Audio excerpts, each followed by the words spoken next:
Saudara-saudariku yang terkasih, hari ini Rabu 3 April 2024. Saya Romo Siga dari Paroki Santo Yusuf, Surabaya.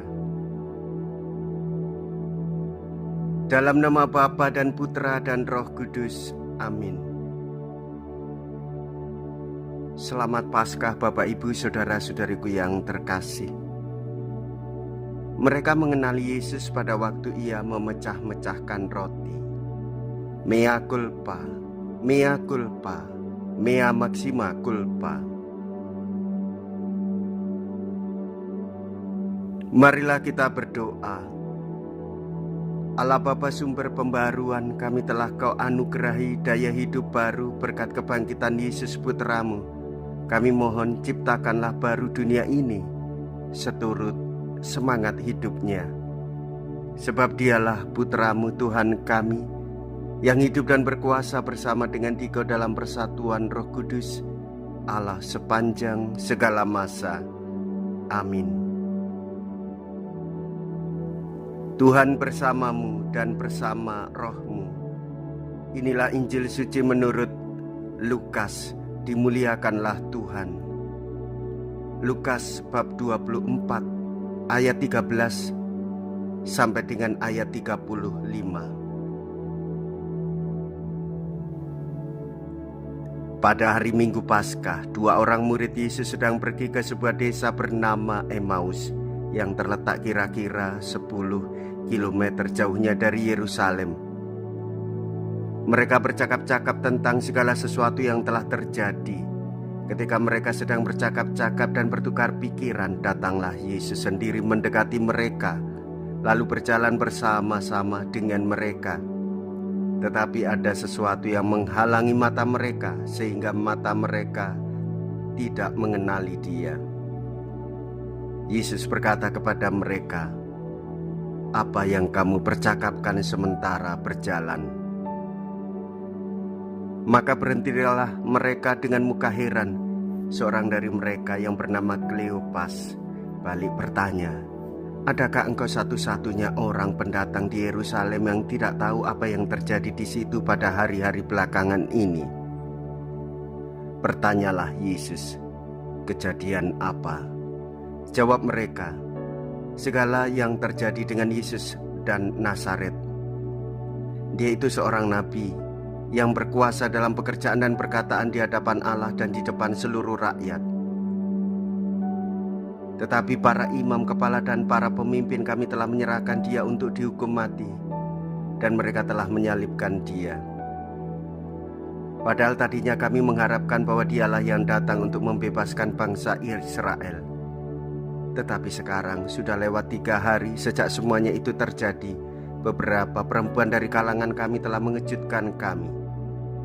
Pagi-pagi buta mereka telah pergi ke kubur tetapi tidak menemukan jenazah Yesus.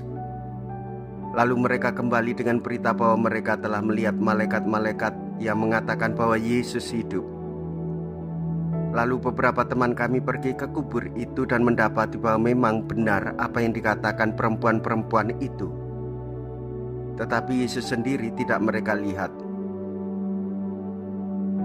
Lalu berkatalah Yesus kepada mereka, "Hai kamu orang bodoh, betapa lamban hatimu sehingga kamu tidak percaya akan segala sesuatu yang telah dinubuatkan oleh para nabi. Bukankah Mesias harus menderita semuanya itu untuk masuk ke dalam kemuliaannya?" Lalu ia menjelaskan kepada mereka apa yang tertulis tentang Dia dalam seluruh kitab suci, mulai dari kitab-kitab Musa sampai dengan kitab para nabi. Sementara itu, mereka mendekati desa yang mereka tuju. Yesus berbuat seolah-olah hendak meneruskan perjalanannya, tetapi kedua murid itu mendesak, katanya, "Tinggallah bersama dengan kami sebab hari sudah mulai malam, dan matahari hampir terbenam." Maka masuklah ia tinggal bersama dengan mereka.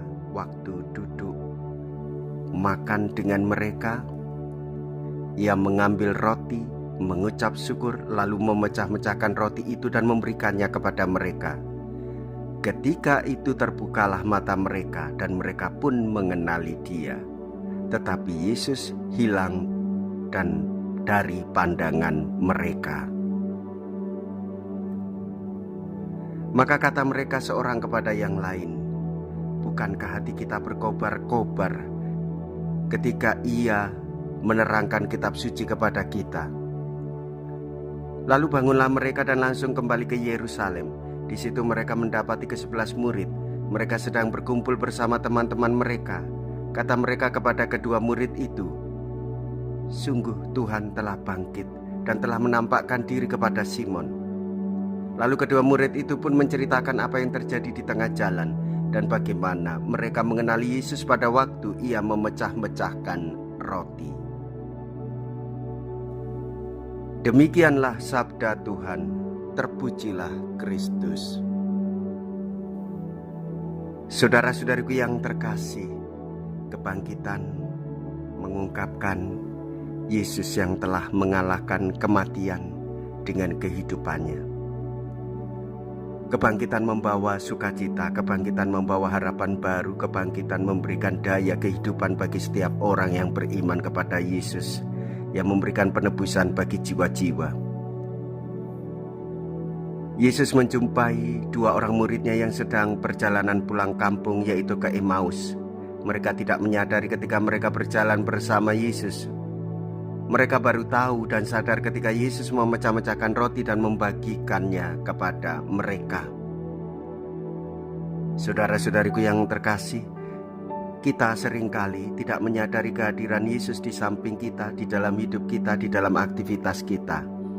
Padahal Yesus memberikan peneguhan kepada kita dengan kata-katanya, yaitu sabda dan hidupnya. Hendaklah kita senantiasa menyadari kehadiran Tuhan di dalam setiap peristiwa. Memanglah kesadaran akan kebangkitan seringkali datang terlambat, atau adanya satu proses untuk mengerti dan memahami bahwa kehadiran Tuhan memberikan hidup bagi semua orang. Perjalanan panjang hidup beriman, namun hendaklah kita senantiasa menyadarinya, terutama di dalam perayaan Ekaristi terus-menerus untuk mendengarkan sabdanya dan menyantap tubuhnya yang menjadi daya kehidupan kita semua. Saudara-saudariku yang terkasih, yang menarik bahwa juga di dalam peristiwa perjumpaan dengan para muridnya itu, bagaimana Tuhan Yesus hadir, berkunjung ke rumah mereka, dan Tuhan Yesus mengucap berkat, memecah-mecahkan roti, dan membagi-bagikannya kepada mereka. Ingatlah ini sebagai peristiwa agung, suci, dan mulia. Perjamuan yang mereka buat menjadi pengingat akan perjamuan Ekaristi yang sering juga mengungkapkan perjalanan Emmaus itu. Ada liturgi sabda, ada liturgi Ekaristi. Peristiwa kita dirasuki dengan daya kehidupan ilahi, yaitu kebangkitannya memberikan penebusan bagi banyak orang. Saudara-saudariku yang terkasih, saya juga mengajak kita semua belajar tentang ketaatan Santo Yosef sebagai teladan hidup menggereja. Santo Yosef mau menjalankan apa yang menjadi kehendak Allah tanpa harus tawar-menawar. Ia mau menerima Maria sebagai istrinya, ia mau menerima menjadi bapa dari Tuhan kita Yesus Kristus, ia mau melindungi keluarganya. Hal ini tertulis sebagaimana dalam surat apostolik Bapa Suci Fransiskus Patris Corde, hati seorang bapa. Semoga kita pun menerima undangan tanpa tawar-menawar, yaitu mewartakan sukacita bahwa Yesus memberikan penebusan bagi kita semua. Marilah kita berdoa. Allah Bapa Maha Pengasih, dampingilah kami dalam mencari kedamaian, kuatkanlah kami berkat sabdamu, dan semoga di dalam diri kami muncul cinta kasih tetap jaya melawan segala paksaan. Dengan pengantaraan Kristus Tuhan kami. Amin.